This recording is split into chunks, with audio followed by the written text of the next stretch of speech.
Северо-Осетинская общественная организация «Центр православного просвещения и культуры Покров» отметила 10 лет со дня своего основания. Поздравить юбиляров в Центр пришли бывшие воспитанники, преподаватели и учащиеся православной гимназии имени протоиерея Алексея Колеева, представители государственных структур и общественности. В празднике принял участие правящий архиерей, архиепископ Зосима.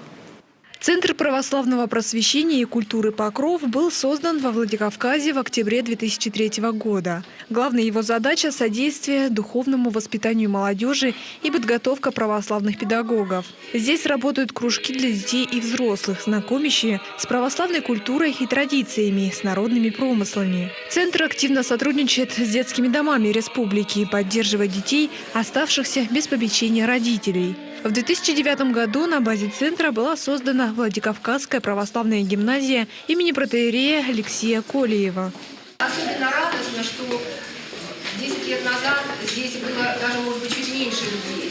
Но за 3 года, пока активно работал центр, он стал таким теплым, уютным островком для всех православных христиан, и не только для православных христиан, а просто для людей, которые ищут Бога, ищут свой духовный путь в этой жизни и вообще ищут смысл в этой жизни. Сотрудников центра и гостей праздника приветствовал архиепископ Аланский, Владикавказский Зосима, секретарь епархии священник Сава Гаглоев и настоятель Свято-Георгиевского кафедрального собора священник Иоанн Сухов. В стенах православного центра под покровительством и предстательством Матери Божией делается большое благое дело – воспитание молодого поколения на основе евангельских ценностей.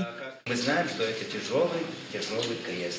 Если Господь вас призвал, Господь вас благословил, мы будем рядом с вами, и Господь поможет пронести крест достойно этот, а мы нашими молитвами, нашими усилиями, мое сердце для вас открыто всех, я всегда с вами, всегда буду поддерживать все ваши начинания. Храни вас всех Господь. Архипастырь выразил признательность семье руководительницы Центра Покров за проделанный ремонт и содержание учреждения в надлежащем виде. За заслуги в деле духовного воспитания и образования Марина Балаева была награждена архиерейской грамотой.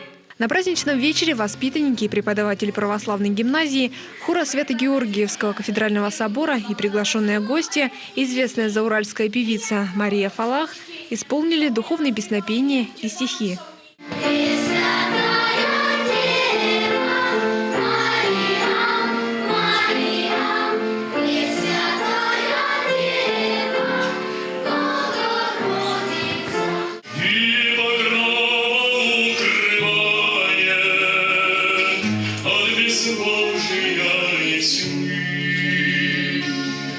Неустанно размляет, и душой цветем мы.